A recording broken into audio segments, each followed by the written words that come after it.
kalau kita hidup sekarang tuh kayak ngeliat anak-anak kita itu kayak hidupnya tuh cepet banget gitu ya. Dulu tuh kayaknya kita baca buku nggak ngapa-ngapain aja tuh ya nggak apa-apa gitu.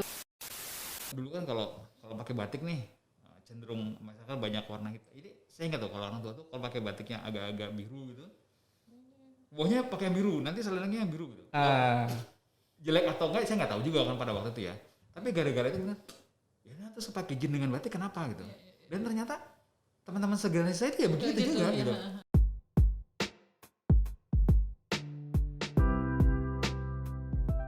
Jadi bukan sinis sebenarnya, tapi kritis terhadap suatu hal gitu. Jadi pengen mengulik dari berbagai sudut pandang sebenarnya kenapa, dan berbagai ya lebih dalam lagi gitu ya. Ya mungkin, buat sebagian mungkin jadi keluarnya sini juga bisa juga gitu sih. Maksudnya itu mungkin pilihan gitu ya, personal aja. Mungkin karena caranya gitu ya kali ya. Caranya ketika mengomentari sesuatu jadi terlihat sinis, padahal sebenarnya kritis gitu. Nah, jadi menarik sih Mbak Nia sama Abah.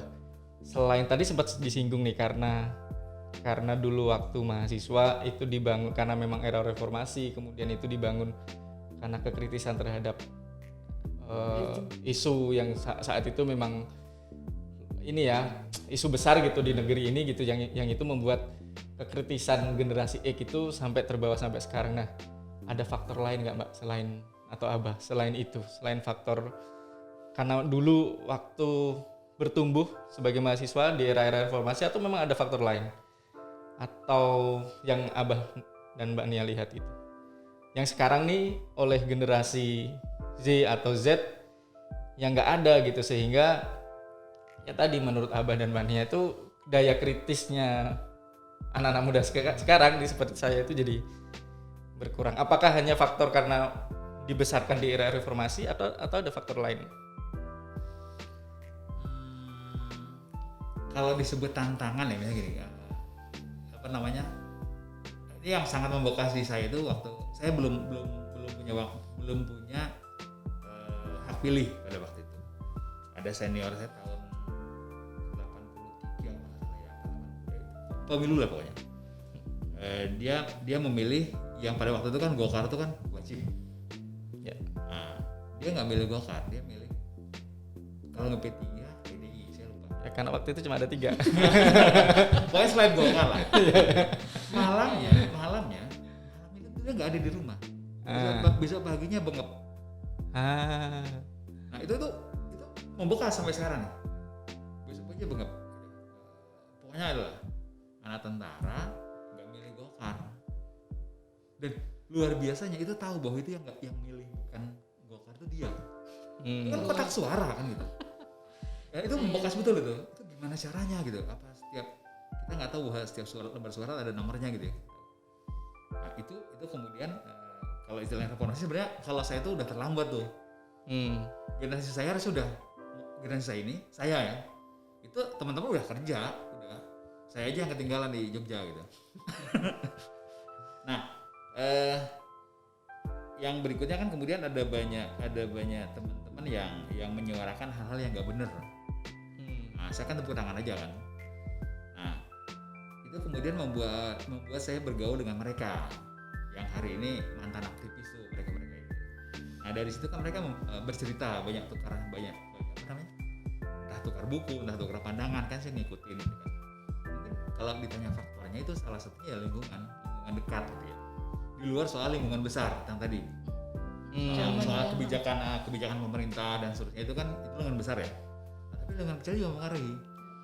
Sederhana, kawan saya yang tidak di Jogja, tinggal di Jakarta ya yang dihadapi langsung harus naik kereta KRL tuh yang zaman itu kan kaki satu bisa diangkat gitu. Sangat padat itu. Tapi dia harus hadapi karena itu faktanya gitu. Nah, kalau ngobrol nih, ketemu saya pulang gitu, kita ngobrol ya ceritanya udah beda. Jadi cerita dia itu selalu harus berjuang untuk kuliah, tapi perjuangan itu bukan perjuangan menurut saya itu perjuangan hidup gitu. Datang pagi supaya dapat kereta tuh harus pagi-pagi terus dan seterusnya gitu. Nah, tapi kan beda jadinya. Berikutnya hari ini yang dia perjuangkan adalah hidup mapan gitu. Gak mikir kalau pemerintah istilahnya saya suka ngejek juga, suka ngejek tuh yang begitu. Beberapa ada 1-2 orang kawan yang luar biasa gitu. Kami kalau nyebut bahkan di antara mereka yang satu lingkungan itu, emang kalau orang dendam kemiskinan tuh repot gitu. Jadi yang dipikir dirinya sendiri, keluarganya gitu, dan seterusnya gitu. Jadi kalau pertanyaannya apakah yang mempengaruhi faktor kebijakan politik, kebijakan pemerintah yang kalau besar, yang kedua ya lingkungan kita, keseharian kita. Kalau soal latar belakang pendidikan, ya orang tua saya ya begitu aja gitu loh. Kamu harus baca buku seminggu 1 ya enggak juga. Moco karepmu ora karepmu. Iya. Karena memang faktor politik di Indonesia waktu itu, kemudian juga karena memang lingkungan kecil ya Mbah ya. Lingkungan kecil yang membangun yang membiasakan untuk kritis terhadap sesuatu, dan juga memang kondisi ketidaknyamanan, bukan mungkin ketidaknyamanan ya, karena memang beberapa hal yang harus diperjuangkan ketika tadi mau kuliah aja perjuangannya luar biasa gitu, dan itu juga membangun daya kritis terhadap sesuatu. Mbak Nia mau nambahin, Mbak? Iya, mungkin juga soal pendidikan, masih standar pendidikan di zaman kita kan udah baik gitu ya, semua orang tua tuh menyekolahkan kita sampai di kuliah gitu ya, itu juga mungkin sebagai background latar belakang besar kenapa kita cukup kritis, selain soal kita ada di zaman yang seperti itu, tapi bahwa kita banyak yang ada di kampus gitu tuh juga ikut, bahkan yang nggak aktivis pun juga jadi terdorong juga untuk ya, karena ada di kampus kan ada diskusi-diskusi, ada kegiatan-kegiatan gitu. Lalu mungkin yang membedakan dengan yang generasi setelah kita mungkin soal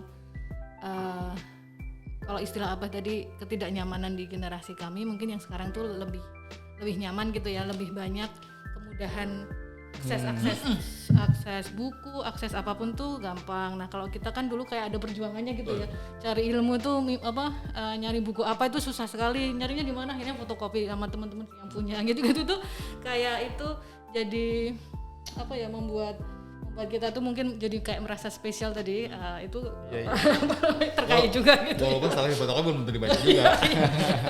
Gaya dulu ya. Betul. Kayak gitu tuh mungkin ada pengaruhnya sedikit ya. Aku sih kayaknya sering beberapa dengar teman yang mungkin seusia terus ngomongin soal generasi di bawahnya gitu ya, millennials yang bekerja dengannya tuh yang bilangnya mereka tuh kok nggak mau kerja keras sih zaman kita dulu ya, selalu membanding-bandingkan dengan zaman kita yang sudah bekerja keras dulu, mencari hal-hal kayak gitu aja sulit, sekarang kan semua tersedia dengan mudah gitu ya. Mungkin itu di satu sisi kemudahan mungkin jadi challenge juga untuk mengasah kritis tadi ya. Ketidakmudahan yang dialami oleh Abah dan Mbak Nia waktu itu yang membuat merasa lebih baik, kritis gitu ya terhadap sesuatu. Oke. Iya, kita nanti kalau udah ngobrol sama generasi Z coba, atau Z ya, kita coba konfirmasi bener nggak sih? Apakah kemudahan yang ada itu membuat mereka jadi lebih instan terhadap keinginan mendapatkan sesuatu gitu? Dan ya waktu itu emang kalau kita hidup sekarang tuh kayak ngeliat anak-anak kita itu kayak hidupnya tuh cepet banget gitu ya. Bahkan dulu tuh kayaknya kita baca buku nggak ngapa-ngapain aja tuh ya nggak apa-apa gitu. Maksudnya lama takes time untuk melakukan sesuatu itu nggak masalah, tapi sekarang tuh kayak lihat anak saya tuh kayak nggak bisa menikmati apa yang dikerjakannya dengan benar-benar gitu. Habis dia baca apa langsung loncat kemana ini gimana sih kayak gitu tuh nggak tahu, mungkin tuh menarik nanti kalau kita ketemu sama generasi lain gitu ya. Siap. Oke, terakhir. Tadi udah 3. Terakhir terkait menghargai informality. Bener nggak kalau misalnya generasi X itu lebih menghargai dengan ya lebih yang informal aja gitu dibanding mungkin generasi sebelumnya atau generasi setelah? Iya, meaning kemana nih? Kalau dalam style gitu, dalam apa sih keseharian gitu. Kalau buat saya mungkin bandingannya dengan sebelumnya dulu ya. Ya. Kalau sebelum itu kan orang tua nih terutama itu kalau mau keluar rumah tuh kan luar biasa rapinya tuh, persiapannya tuh serius tuh. Ya kan? Serius. Mungkin karena itu kita nggak suka. Jadi kalau mau keluar ya keluar aja gitu kan. Ya kalau pakaian pantas ya sepantasnya saja gitu. Nah, dulu kan kalau pakai batik nih cenderung misalkan banyak warna gitu. Ini saya nggak tahu kalau orang tua tuh kalau pakai batiknya agak-agak biru gitu, bawahnya pakai yang biru, nanti selenengnya yang biru gitu. Jelek atau enggak saya nggak tahu juga kan pada waktu itu ya. Tapi gara-gara itu kan, ya terus pakai jin dengan batik kenapa gitu? Dan ternyata teman-teman segeranya saya itu ya begitu juga gitu. Ya jin batik gitu kan. Kemudian ya pokoknya gitulah. Malah dianggap keren ya, malah gitu. Terus kemudian bawah coklat atas biru biasa aja gitu loh. Nggak ada masalah. Dan itu nggak ditemui ketika generasi sebelumnya? Nggak ada. Kalau ya sepak mata saya sebelum itu nggak ada kayak gitu. Semua formal. Ikat pinggang tuh ya harus bersih gitu kan. Ayah saya tuh kalau pakai ikat pinggang tuh dilap kuning gitu loh, berasul gitu. Segitunya gitu. Gitu. Mungkin juga karena itu harta satu-satunya juga makanya dirawat kan. Ikat pinggangnya cuma satu-satunya makanya harus dirawat dengan baik gitu. Mungkin juga karena itu gitu ya. Keterbatasan dalam finansial membuat mereka lebih berhati-hati gitu, lebih menjaga apa yang dimiliki. Tapi membuat keteraturan menurut saya itu di situ tuh. Buat sesuatu menjadi harus lebih dijaga gitu. Nah, membuat kita gak enak banget sih. Kita bebas-bebas aja deh gitu. Kira-kira gitu mungkin ya. Informality itu kalau dalam kesan menurut saya gitu. Atau ada sisi lain ya, aku nggak tahu. Mbak Nia mau nambahin nggak, Mbak? Mungkin selain soal bagaimana berpenampilan itu juga mungkin terkait mungkin informal bersikap mungkin ya. Kalau sikap itu dari sikap itu informal gitu, maksudnya nggak suka terlalu banyak basa-basi atau ya santai aja gitu, nggak ada kembali mungkin soal struktur, tidak terlalu suka yang ada di dalam struktural gitu lebih santai aja gimana sih gitu, kayak lah itu ditampilkan dengan cara berpakaian, cara berbicara, lalu berkumpul gitu-gitu tuh juga kayaknya mungkin kali ya. Iya. Kalau saya nggak tahu, tapi ini yang saya alami gitu ya. Kalau saya hadir ke sebuah acara lamaran nih, zaman saya udah sering menghadiri lamaran anak teman gitu. Nah itu tuh kita lagi lama banget sih caranya gitu. Jadi punya mana yang formalnya mana di segera diselesaikan sudah itu udah bebas gitu loh. Gitu. Jadi makanya kalau kita menghadiri kawan Medan, kawan Batak tuh, itu buat kami tuh perjuangan tuh. Terlalu lama formalnya. Wah itu kalau udah bicara, itu mungkin aku nggak tahu itu karena dia di tempat dia sangat taat adat gitu ya, aku ngerti. Tapi bisa 9 orang diajak ngobrol dulu satu-satu. Kalau bahasa mereka tuh izin. Ya Allah 9 orang. Itu yang terakhir tuh yang saya hadari itu dari jam 8 pagi sampai jam 3 sore belum selesai tuh minta izinnya. Jadi saya udah makan bakso dulu gitu kan, terus ngajak kawan, apa itu? Ya belum selesai jam 3, begitu setengah 4 baru. Suwinya raka-ruan gitu. Itu bisa jadi karena pengalaman saya yang buruk atas time frame yang sebuah kegiatan, aku nggak tahu. Kemudian yang kedua kalau contoh lagi kalau kita hadir pernikahan gitu, orang lain ya kita ngelihat waktu gitu. Kalau nggak segera ya paling akhir gitu. Kalau nggak segera paling akhir supaya cepat pulang kalau saya. Kalau segera langsung ketemu orangnya. Kalau paling akhir kan orang udah nggak banyak, kita bisa segera pulang. Dan beberapa kawan juga begitu.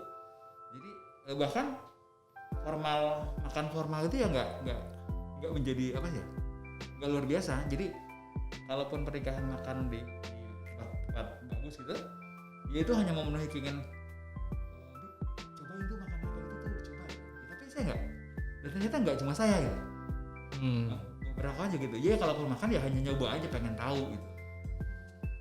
Jadi nggak suka acara formal, nggak suka yang formal gitu ya. Jadi ya kalau yang saya ingat banget tuh mungkin waktu kuliah gitu, nampak banget gitu ya Pak, dari bagaimana kita datang ke kampus, bajunya gitu-gitu, santai banget gitu. Itu kan kayak wah asik banget. Lalu sama dosen-dosennya juga nggak yang kayak dengan guru gitu ya, dengan guru aku yang nggak tahu apa namanya. Itu karena kita udah lebih dewasa atau enggak itu aku juga enggak terlalu paham, tapi mungkin dalam konteks yang paling kelihatan sih dari cara memilih bagaimana kita berpakaian gitu, berbicara, bergaul dengan teman tuh kayaknya kayak gitu sih, lumayan mungkin mewakili yang generasi kami gitu. Jadi bener ya kalau misalnya stereotip bahwa generasi X itu lebih suka informality gitu. Kalau menurut Abah dan Mbak Nia bener ya. Sepakat ya dengan itu. Iya, untuk ya. Mungkin tapi untuk di generalisir bisa. mungkin nggak bisa. Tapi kebetulan mungkin karena kami punya ini yang sama, kumpulan yang sama, kayak gitu deh. Ini beberapa orang kan suka kita makan bareng nih kalau malam kayak hari Jumat nih sebelum pandemi ya, itu kan suka yuk makan malam bareng deh. Nah itu tuh yang mereka yang bekerja formal tuh, yang kalau tiap sepanjang hari pakai dasi itu, mereka begitu akan ketemu ya segera dilepas diganti gitu loh. Karena jadi bahan ejekan tuh. Oh gini tuh kalau mau jadi calon presiden gitu ya. Oh gini tuh kalau pengen jadi menteri gitu. Ya mereka langsung itu ya tangannya digulung, pokoknya jadi membuat menjadi tidak formal gitu loh secara penampilan. Berarti tapi peran jadi bahan ejekan gitu. Berarti informality sebenarnya lebih ke tadi sama kayak tadi ya, lebih bebas gitu tuh udah mulai dari generasi X ya. Kalau generasi Z udah pastilah mereka tuh tidak suka yang dengan sesuatu yang formal, yang terstruktur, yang tapi ternyata kalau aku tuh mengiranya itu Mbak Nia itu mulai dari generasi Z gitu, generasi milenial. Ternyata dari generasi X pun juga sudah begitu, lebih suka ke informality gitu dibanding yang formal. Tadi kaitan dengan sinisme, mungkin buat saya itu yang sekarang nih kelebihan juga, kebablasan istilahnya. Jadi X bicara. Ya boleh lah nggak bebas gitu, tapi kalau mau nikah tuh jangan pakai kaos gitu, kira-kira gitu. Ada kritis gitu ya, ngelihat konteks gitu, kembali soal konteks betul, ini di mana gitu.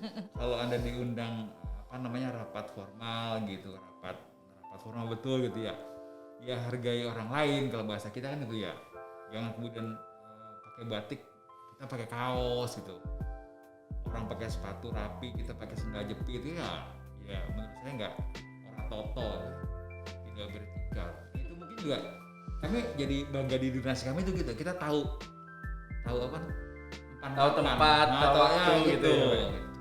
Oke, baik. Nanti generasi Z dan generasi Z coba dikomentari ya. Silakan bela diri gitu ya. Ini kalau di YXZ ini kami generasi tertua ya yang betul. Yang dibahas.